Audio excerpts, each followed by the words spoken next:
වශී ගුරුකම්, වශී බන්ධන මේවා ඇත්තටම සත්‍ය දේවල්ද? අද වශී බන්ධන කියන එක අද විතරක් නෙමෙයි පැරණ රජ පාරාවෝ රජ කාලේ ඉඳන්ම වශී බන්ධන තිබ්බා.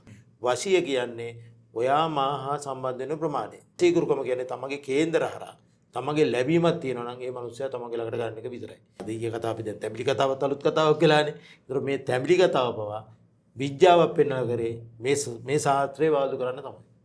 මේ ශාස්ත්‍රයේකට හොරු බොරු වංචාකාරයෝ ටික බෝ වෙලා ඉන්නවා. ඒගොල්ලෝ කරන්නේ තමන්ගේ ව්‍යාපාරික අරමුණ.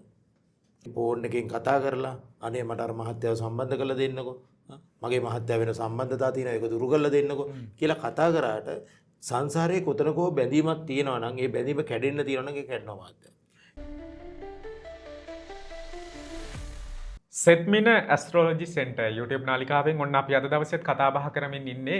අද විශේෂ අවධානය යොමු කරලා තියෙන්නේ මේ গুপ্ত කර්ම පිළිබඳව. গুপ্ত කර්ම, গুপ্ත ශාස්ත්‍රය පිළිබඳව ඔබව කොහොමද දැනුවත් කරන්න කියන කාරණාවනේ අපි කරමින් ඉන්නේ. গুপ্ত කර්ම ජ්‍යොතිෂවේදී වාස්තු විද්‍යාඥ සුරේෂ් හැන්නදිගේ මහත්මයාත් එක්ක. සුරේෂ් මහත්මයා දැන් අපි කතා කළා මේ গুপ্ত කර්ම කියන දේ නිවැරදිව සමාජගත කරන්න ඕන. යම් ව්‍යාජ රැවටීම් ටිකක් තියෙන කාලවකවානුවක දැන් ඔබතුමා මට සඳහන් කරපු මේ වශී ගුරුකම්, වශී බන්ධන මේවා ඇත්තටම සත්‍ය දේවල්ද? අද වශී බන්ධන කියන එක අද විතරක් නෙමෙයි පැරණ රජ පාරාවෝ රජ කාලේ ඉඳන්ම වශී බන්ධන තිබ්බා. තේරුණාද? වශී බන්ධන අපේ ඔටුන්නක් ගත්තොත් පරණ බලන්න පద్ම රාගය තේනවා පద్ම රාගයයි අපි බලන් දින්නේ. පද්ම රාගය බලන්නේ අපිට වශී කරන්න. එතකොට අන්තපුර පාලනය කරගන්න රජවරයෙක් පවා තමන්ගේ වශී ගුරුකම් වලට තමන්ගේ ඔටුන්නට තමන්ගේ පේරස් මුද්දට යම්කිසි බලඳනාවක් ඇති කරගත්තා. යම්කිසි තෙල් වර්ග භාවිතා කරා. හැබැයි මෙහෙම දෙයක් තියෙනවා මහත්මයා. දැන් මේ රජ කාලයක් නෙමෙයි. මේක අපිට මිනිස්සෙක් බලෙන් තාඩණයෙන් පීඩණයෙන් රඳවා ගන්න පුළුවන් කාලයක් නෙවෙයි. ඒතකොට මේ කාලේදී ඔබටත් මටත් යම්කිසි උරුමයෙන් අපි කෙනෙක්ව සහසම්බන්ධයක් ඇතිවෙන. ඒක පිරිමි පාර්ශ්වයේ, ගෑනු පාර්ශ්වයේ, ව්‍යාපාරික කිසිම දෙයක් නැහැ. වශිය කියන්නේ ඔයා මා හා සම්බන්ධ වෙන ප්‍රමාණය. තේරුණාද? ඒක මගේ කේන්දරේ තියෙනවා නම් ඔබතුමා මට පෙර ආත්ම සංසාරගතව මට ලබා ගන්න පුළුවන් කියලා. ඔබතුමාගේ ආකර්ෂණය මට ලබා ගන්න පුළුවන් කියලා. ඒක ලබා ගන්න එක තමයි වශී ගුරුකම කියන්නේ. එතකොට මේ ෆෝන් එකෙන් කතා කරලා අනේ මට අර මහත්තයාව සම්බන්ධ කරලා දෙන්නකෝ. මගේ මහත්තයා වෙන සම්බන්ධතා තියෙනවා ඒක දුරු කරලා දෙන්නකෝ කියලා කතා කරාට සංසාරයේ කොතනකෝ බැඳීමක් තියෙනවා නම් ඒ බැඳීම කැඩෙන්න තියෙනවා නම් ඒක කැඩනවා මහත්තයා.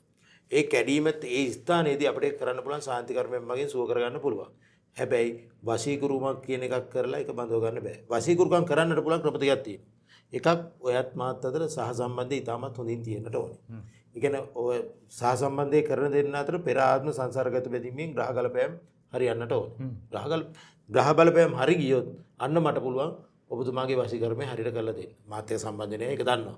ඒ මාත් එක්ක සම්බන්ධ වෙලා ඉන්න ගොඩක් අය විදේශගතව ඉන්න අයත් ඒක දන්නවා. ඒතකොට සමහර අය මට අඬා කියනවා මම අර මෑණියන්ට මෙච්චර දුන්නා, මේ මෑණියන්ට මෙච්චර දුන්නා කියලා. ඉතින් මං අහනවා ඇයි ඔය සල්ලි දුන්නේ? ඇයි මේ මුදල් මේකට යට කරේ?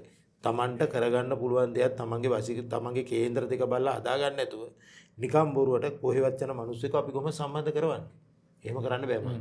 වශී ගුරුකම කියන්නේ තමන්ගේ කේන්දර හරහා තමන්ගේ ලැබීමක් තියෙනවා නම් ඒ මිනිස්සයා තමන්ගේ ළඟට ගන්න එක විතරයි. එහෙම නැතුව කිසිම මොහොතක කිසිම කෙනෙක් එහෙම ආකර්ෂණය කරගන්න බෑ. ශාරීරික සම්බන්ධතා සමහරක් විට දැන් මේ අද ඊයේ කතාව අපි දැන් තැඹිලි කතාවත් අලුත් කතාවක් කියලානේ. ඒතර මේ තැඹිලි කතාව පවා විද්‍යාවක් පෙන්වන කරේ මේ ශාස්ත්‍රයේ වාදු කරන්න තමයි. මේ ශාස්ත්‍රයේකට හොරු බොරු වංචාකාරයෝ ටික බෝ වෙලා ඉන්නවා. ඒගොල්ලෝ කරන්නේ තමන්ගේ ව්‍යාපාරික අරමුණ. ඔය නිවාස වලට ගිහිල්ලා බලන්න. යාන වාහන ඉඩකඩම් සම්පත් ඔයා ලබා ගන්න මේ ඔක්කොම ඔයගොල්ලන්ගේ මැද පෙරදිගව තමන් මහන්සි වෙලා මම මේ මැද පෙරදිග දරුවන්ට කියන්නේ.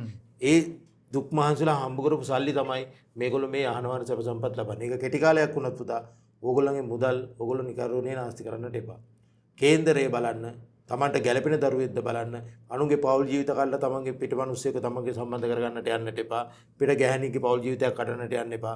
ඒවා කඩලා සම්බන්ධ කරගත්තොත් මල පෙරේත බන්ධනයක් තමයි ඇති වෙන්නේ. ඒක ශරීරයත් විනාශ වෙනවා, ඕගොල්ලෝගේ මුදලුත් විනාශ වෙනවා. ඒක නිසා ඒක ඉතාමත් කල්පනාවෙන් වශී ගුරුකම් පිළිබඳ උරුන්ට අහු වෙන්නේ නැතුව වැඩේ කරගෙන යන්න.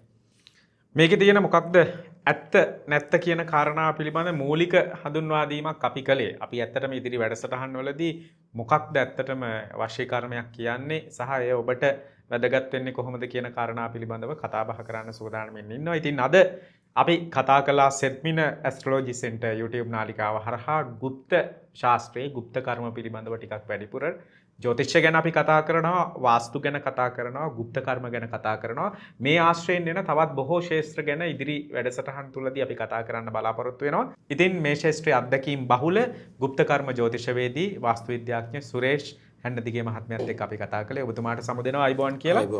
තවත් දවසක හමු වෙලා අපි කතා කරමු. අදට සමු ගන්නවා. ඔබට සුබ දවසක් ප්‍රාර්ථනා කරමි.